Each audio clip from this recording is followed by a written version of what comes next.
ఆ గ్రామం ఎంబీపల్లి గ్రామం, ఆలమూరు పంచాయతీ, అనంతపూర్ రూరల్ మండలం.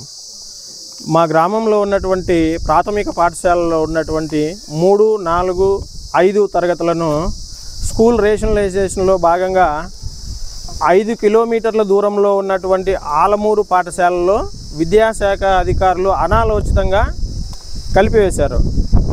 ఈ 5 కిలోమీటర్ల దూరానికి చిన్నపిల్లలు అయినటువంటి 3, 4, 5 తరగతులైనటువంటి పిల్లలు ఎలా వెళ్తారు?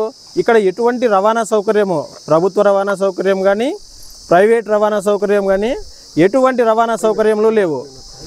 మరియు ఈ స్కూల్కి వచ్చుచున్నటువంటి పిల్లలందరూ ఎస్సీ మాదిగ సామాజిక వర్గానికి సంబంధించినటువంటి పిల్లలందరూ కూడా వీళ్ళందరూ వ్యవసాయ కూలీలు. వాళ్ళ తల్లిదండ్రులు అందరూ కూడా వ్యవసాయ కూలీలు.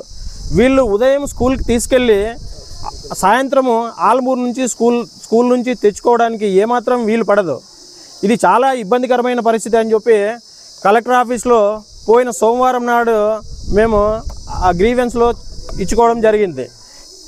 ఆ సమస్యని డిఈఓ గారికి ఫార్వర్డ్ చేశారు. కానీ ఇంతవరకు డిఈఓ గారు కానీ, ఎంఈఓ గారు కానీ, వాళ్ళ అధికారులు కానీ ఎవ్వరు కూడా ఈ స్కూల్ని సందర్శించలేదు.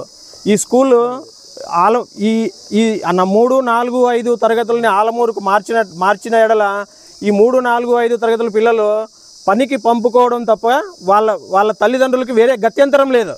ఎట్టి పరిస్థితుల్లో పిల్లలు పోలేరు ఆలమూరుకి, 5 కిలోమీటర్ల దూరము. ఈ ఆలమూరుకి ఆనుకొని రాష్ట్ర రహదారి కూడా ఉంది.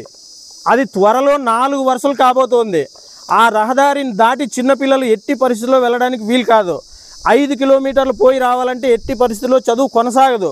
ఈ పిల్లలందరూ బాల కార్మికులుగా మారే ప్రమాదం ఉంది. ప్రభుత్వం, విద్యాశాఖ వారు, కలెక్టర్ గారు సీరియస్గా ఈ విషయాన్ని ఆలోచించి ఎట్టి పరిస్థితుల్లోనూ 3, 4, 5 తరగతుల్లోనే మా ఊరు ఎంబీపల్లిలోనే కొనసాగించవాలని చెప్పి మా గ్రామ ప్రజలు, విద్యార్థుల తల్లిదండ్రులు అందరూ ముక్తకంఠంతో కోరుచున్నాము. ఎట్టి పరిస్థితుల్లో ఏది ఏమైనా సరే అవసరమైతే కలెక్టర్ ఆఫీస్లో కాదు, విద్యాశాఖ మంత్రి దృష్టిగానే తీసుకెళ్తాం. అధికారులు సీరియస్గా ఆలోచించి ఎట్టి పరిస్థితుల్లోనూ మా స్కూల్ని ఇక్కడే కొనసాగించాలని మరీ కోరుచున్నాము. నమస్కారము. మా ఊరు ఎంబీపల్లి, అనంతపురం మండలం, ఆలమూరు పంచాయతీ. మేము మా పిల్లలు చిన్న పిల్లలు 3వ తరగతి, 4వ తరగతి, 5వ తరగతి ఇక్కడ లేకుండా కావాలని చేస్తున్నారు. ఇట్లా ఉంటే మాకు ఇబ్బందిగా ఉంది. మేము కూలి చేసుకునే వాళ్ళము, డబ్బులు ఉన్నోళ్ళు బస్సు బడి పంపిస్తున్నారు.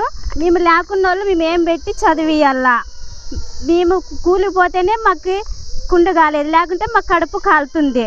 మేము ఏం పెట్టి చదివేయాల? మా పిల్లల జీవితాలు ఏమి కావాలా? మీరు మా పిల్లల చదువులు మీరు గొప్పగా మీరు ఇక్కడే ఉండాలని గవర్నర్కి, ఎంపీలకి, ఎమ్మెల్యేలకి, మంత్రి గారులకి ఇక్కడే ఉండాలందరినీ కోరుకుంటున్నాను. అందరికీ నమస్కారం సార్. వచ్చిన పెద్దలకి అంతా మాకు చాలా దారుణంగా ఉంది మా ఊరు పరిస్థితి. మా పరిస్థితి అన్న చూసి మేము కూలిపోయి 4 పోయి తెచ్చుకొని తినేటోళ్ళం. మేము మా పిల్లల్ని ఆలమూరికి పంపలేము. 5 వరకు మొదటి నుండి ఉన్నింది, మేము కాపురాలకు వచ్చినట్టు నుండి. ఇప్పుడు ఆగిపోతే మా పరిస్థితులు గంగలో దుంకల్లా. మా పరిస్థితి ఆలోచించి మాకు స్కూల్ ఇక్కడే ఉండేటట్లా చేయండి సార్. అందరికీ నమస్కారము. అక్కడ ఉండే పెద్దలకి అందరికీను. ఇంతవరకు అయితే మేము ఇట్లా చేస్తుంటాము.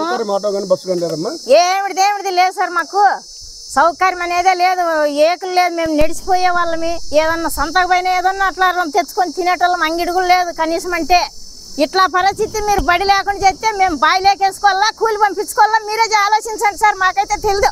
మా ఊళ్ళో 3, 4 తరగతి, 5 తరగతి వరకు పిల్లల్ని ఆలమూరు పంపించడం ఇటు పరిస్థితులను కుదరదని అందరూ పేరెంట్స్ అంతా మొత్తం డిసైడ్ అయినారు. లేదా వాళ్ళ ఇంటి దగ్గరే పెట్టుకొని ఏదో వాళ్ళ పని పోతే కానీ జరగదు సంసారం వాళ్ళది. చిన్నపిల్లలాగా అయితే చూస్తూనే ఉన్నాం కదా, దావపడుతున్న కంప చెట్లు అన్నీ ఎట్లున్నాయి ఆలమూరు రోడ్ వరకు 5 కిలోమీటర్ల వరకును. అది కాక రోడ్డు దాటాలన్నా చిన్నపిల్లలు దాటగలరా చెప్పండి? వెహికల్స్ ఎన్ని తిరుగుతుంటాయి, పోవడానికి రావడానికి కూడా సౌకర్యం లేదు. అఘాయిత్యాలు చూస్తూనే ఉన్నాం రోజు పేపర్లోను, టీవీల్లోనూ. ఇట్లాంటి సందర్భంలో చిన్నపిల్లల్ని మీరు ఆలమూరుకి ఎలా షిఫ్ట్ చేయగలరు? అది పర్మిషన్ లేకుండా పేరెంట్స్ ఒప్పుకొని ఉంటే ఒకవేళ మీరు పంపించినా సరిపోతుండే. పేరెంట్స్ ఒప్పుకోలేదు, వాళ్ళని అడగలేదు. డైరెక్ట్ మీరు షిఫ్ట్ చేస్తే ఎట్లా 3, 4, 5 తరగతి పిల్లల్ని? అది ఏ విధంగా న్యాయము? తప్పు కదా అది. పిల్లల్ని తల్లిదండ్రులను బాధ పెట్టడం ఎంతవరకు సమంజసం అది?